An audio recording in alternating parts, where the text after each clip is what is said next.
اہدنا الصراط المستقیم، یعنی بتا ہم کو سیدھا راستہ، ہمیں سیدھے راستے پر چلا۔ یہ بندہ جو ہے اپنے رب سے دعا کر رہا ہے۔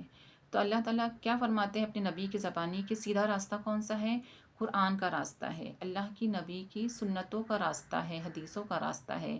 اللہ کے نبی نے جس طرح زندگی گزاری ہے، ہر موقع پر شادی بیاہ ہو، موت میت ہو، ہمارا کوئی بھی عمل ہو، تو اس میں ہمارے نبی کی ہمارے لیے رہنمائی ہے، سنتیں ہمارے لیے موجود ہیں۔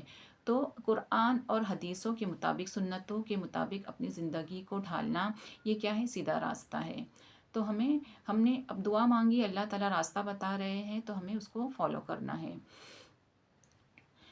صراط الذین انعمت علیہم، یعنی ان لوگوں کے راستے پر چلا۔ یہ بھی بندہ ہی دعا مانگ رہا ہے جس پر تو نے انعام نازل کیا۔ تو وہ کون سے لوگ ہیں؟ وہ نبی ہیں، شہداء ہیں، صدیقین اور صالحین ہیں۔ نبی جن پر قرآن اترا، جن پر کتابیں اتری، جن کو اللہ تعالیٰ نے، جیسے کوئی کتاب اتری ہے، جیسے انجیل اتری ہے یا توریت اتری ہے، اور پھر موسیٰ علیہ السلام کے بعد اور بھی نبی اللہ تعالیٰ نے بھیجے کہ تم اس کتاب کے مطابق لوگوں کی رہنمائی کرو۔ تو یہ اللہ کے نبی ہیں۔ تو ان کا راستہ کیسا ہے؟ کامیابی سے بھرا ہوا راستہ ہے، ان کے بتائے ہوئے راستوں پر چلنا۔ تو نبیوں کا راستہ مانگ رہے ہیں۔ پھر شہداء، یعنی جنہوں نے اللہ کے راستے میں اپنی جانیں دے دی، اللہ کے کلمے کو بلند کرنے کی خاطر۔ شہید وہ بھی ہے اگر حاملہ عورت اگر ولادت کے وقت اس کی وفات ہو جائے تو وہ اس کو شہیدی موت ملتی ہے۔ جو کوئی اگر حادثے کے طور پر گر کر مر گیا یا جل کر مر گیا یا کسی بھی طریقے سے بجلی کے کرنٹ سے، تو یہ تمام جو حادثات میں جو موت ہوتی ہے، ایکسیڈنٹ ہو گیا، تو یہ کیا ہے؟ شہیدی موت ہے۔ تو عمر رضی اللہ عنہ دعا مانگتے تھے، اللہم ارزقنی شہادۃ فی سبیلک واجعل موتی ببلد رسولک۔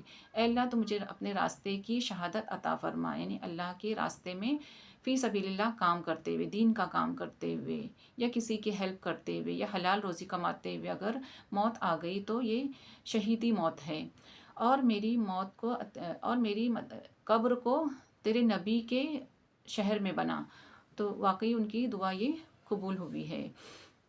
نہ کہ ان لوگوں کے راستے پر چلا جن پر تیرا غضب ہوا اور جو راستے سے بھٹک گئے۔ تو یہ یہود اور نصارہ ہے، کرسچن ہے، جوز ہے، تو ہم کو ان کے راستے پر نہیں چلنا ہے، کیونکہ انہوں نے اپنے نبیوں کو قتل کیا، اپنی کتابوں میں رد و بدل کر دیا۔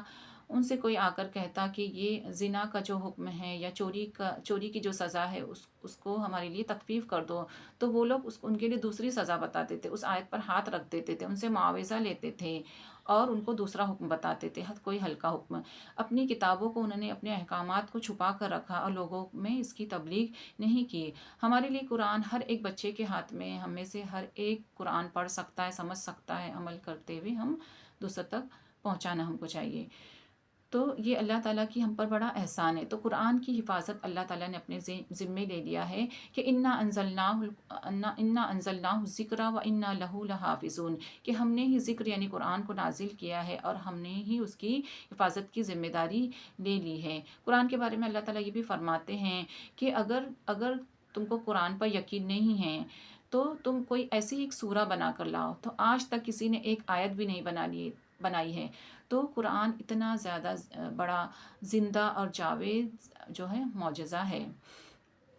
تو ہمیں اپنے ہر عمل کو سنت کے مطابق کرنا ہے، اور یہود نصارہ کے جو بھی اعمال ہے وہ ہمیں نہیں کرنا ہے، بدعت اور شرک سے بچنا ہے۔ لائک سبسکرائب کرا ثواب کی نیت سے ضرور شیئر کریں۔